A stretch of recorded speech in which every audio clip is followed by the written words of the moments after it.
Hello, everyone, and welcome back to Brand 2020. Today is June 6, 2017. One of the hallmarks of the Abe administration was supposed to be Womenomics, and that's what we're going to talk about today. I'm joined by my co-host, Dr. Nancy Snow, Doctor of Persuasion. Thank you, Nancy.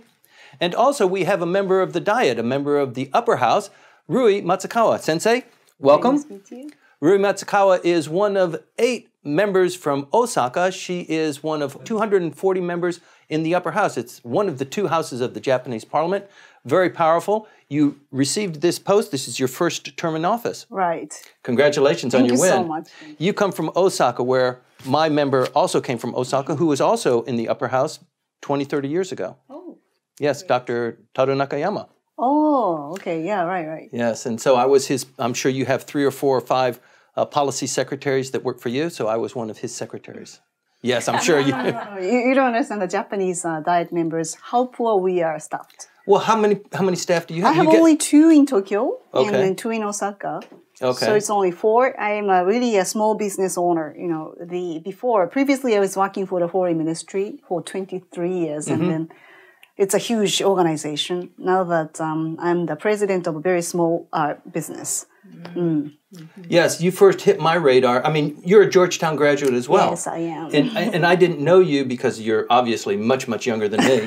But so you first hit my radar when you were identified as the leader for the World Assembly for Women. And boy, you just hit the spotlight, and you were so active and dynamic. And it wasn't but, you know, maybe 8 months later that you were running for office. Right. Yeah. Actually, it was not 8 months later, but the first World Assembly for Women, I call, and then Nancy-san interviewed me kindly at that time.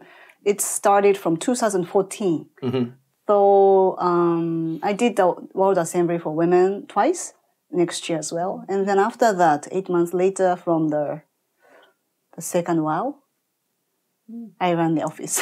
Rocketing to the top. I remember it very well. 2014 was the inaugural WOW. Right. And Prime Minister Abe and Mrs. Abe came to the conference. And they really were very personable. And they went into the breakout sessions and they shook people's hands. Ambassador Kennedy came. She stayed for the duration. Right. It really got the world's attention. And it really put into action this concept of Womenomics. Yeah. But we were talking earlier, you just mentioned you have this sort of skeletal staff. I imagine it's so different now for you going from the Ministry of Foreign Affairs, the Gaimsho, to being such an active public servant. And you have to go back and forth to Osaka. Yeah. So how do you manage that 2 kids? life-work balance? It's really tough. Actually, Kasumiga Seki and Nagatacho sits next to each other. It's next town. But the modus operandi is totally different. Although both of the place are working for the national interests. And then the biggest difference, although my diplomatic career and then the career in the bureaucracy do helps me to pursue the many different policies. That's not difficult for me. But as Nancy said, it's really difficult how to manage your time. Because transportation takes so much time. Last week. Well, anyway, I traveled Osaka 3 times. You see, last night I flew to Osaka, spent 2 hours and coming back at night.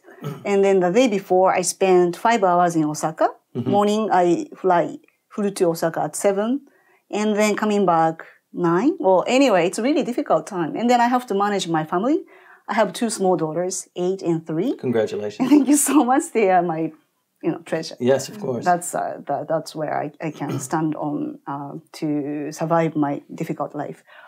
So it's a really difficult job because you are the boss in a way, even though it is a very small office. You are the boss. And then unlike bureaucrats or the diplomats, you can manage your time to some extent. Daily basis. For example, if you have a meeting, this and that, you can choose on your own to join or not. Right. Or like you take this agenda, you feel important, it's your decision, that's fine. But as for time management, you have to secure your time for work, family, and then also the time to spend in your constituency. Right.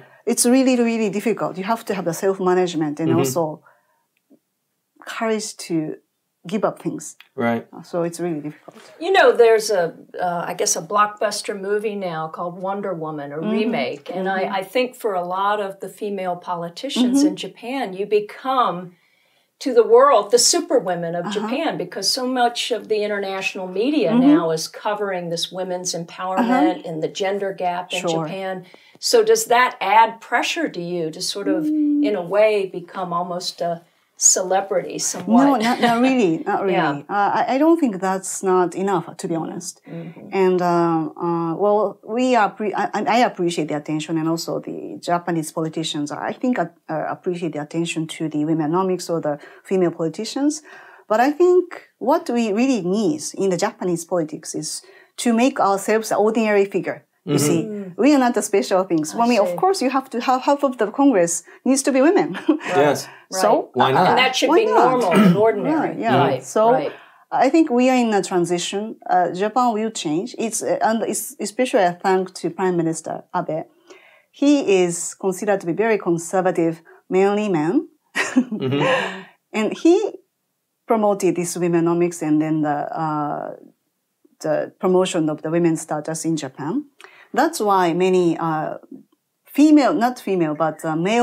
leaders in companies or the other places can follow what he says. Well, Nixon can open up the China-US relations because he was a conservative Republican.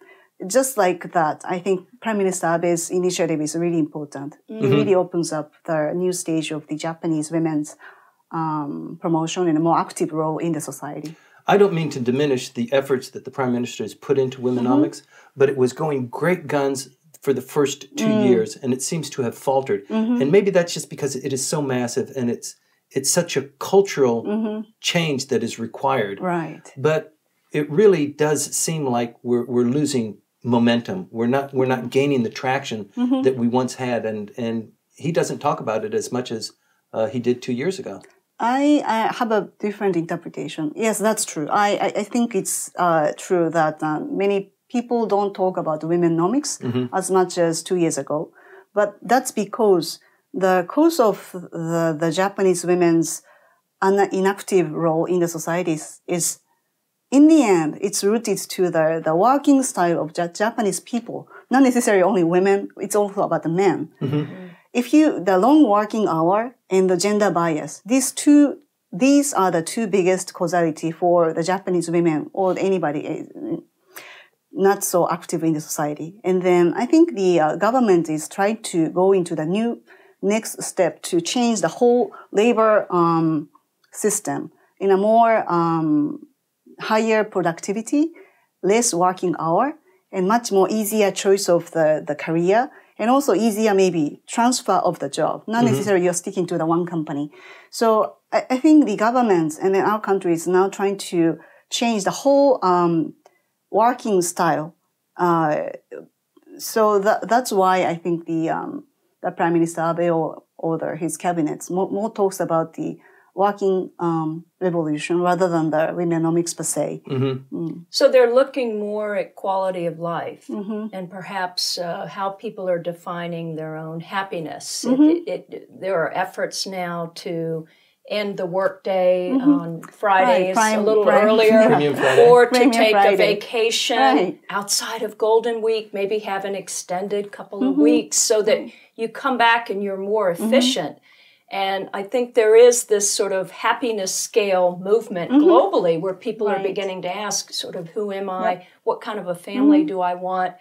And you even hear Koike talk about life-work balance. So putting life before work. So I know this is something that is dear to you, that you're passionate about now, aren't you? Yeah. Actually, many movements already occurring here and there, but I try to promote the lifestyle revolution. That's my naming. But I think the people needs to pay more attention to their happiness, their lifestyle. So, for example, the long working hour, that is also tackled by the government. But I think it's not necessarily that there is no legislature to support or you can do it, or there is a restriction by the law, that's why you cannot do it. There are many things. If your mind changes, you can make your life much more easier to live, much more happier, and you can spare more time with family or the friends or the people you like. One is already tackled by the government, as I said, and the long working hour, making short more productivity, but also I think more youngsters 10 years later has multiple jobs. You don't need to stick to one job. Well, maybe Monday, Wednesday, and Friday you work for this company, but Tuesday, Thursday you may be running your company, or maybe you don't work. So the message is then just giving people more choice. More choice. Maybe that's where a sense of control will come back. And more vacation at the free time. I mean, well, you don't need to take vacations when everybody takes vacation in such a crowded time, spending much higher amount of the air tickets, and that's crazy. And the traffic jams gets international news every year when they have and then I think the space for Japanese living is too small. I want to make it larger, and many things. So it's not necessarily only the working or the career, but I think in many ways, no need to live in Tokyo in such a crowded area, but rather to create a much more interesting town in some local cities. So, I mean, many ways, I really want to make the lifestyle change. You know, one of the fears that I have is that there's a kind of a critical event that's approaching Japan, and if we don't do something quickly, bad things are going to happen with the declined population and the increase in the older people. So there's going to be some sort of a conflict that's going on there. What kind of quick fixes can we have, or can we look forward to, that engage the women or engage the workforce so that we can get back on track? Abenomics. Well, maybe I don't know whether I catch your question. Maybe again. I don't know if there are any quick fixes. Because if it takes a culture shift, it is a culture shift, right? It's going to require more engagement with society, and that really goes back to the communication. And as you said, I think the key point was to say, look, I'm an elected official, but I'm part of Japanese society. I'm an ordinary human being. And the more that you can make yourself accessible without getting exhausted, the more it will engage people. When they feel like they have some personal connection with their member, that makes an enormous difference, doesn't it? Yeah, I think so. And then there are not many young people. Yeah, actually, unfortunately, there are not many young girls wants to be housewife. Right. Yeah, because the present career working mothers like me don't look so happy. We have to have a much easier and also more humane lifestyle, and then so that the many young Japanese girls can think, okay, well, life is fun, easy, and then you can pursue your career, and then you can have your family, and then you have your options. And then also to the young men too. I think it's now Japanese people will. To me, it seems like we don't need to be so tightened, by ourselves. We can relieve ourselves in a much easier way. Kind of loosen up a little bit. Yeah. So and then I think we should, as Nancy said, I should be the model for them. Right. And if I'm exhausted, if I'm unhappy, I think they don't want to follow. Right. But you look very happy. Yes. So I just want to let you know that. Thank you so much. Japan is on the move, and the cultural underpinnings of Womenomics and how to get women more engaged in society continues, maybe on a slow pace, but it's continuing every day. Please stay tuned.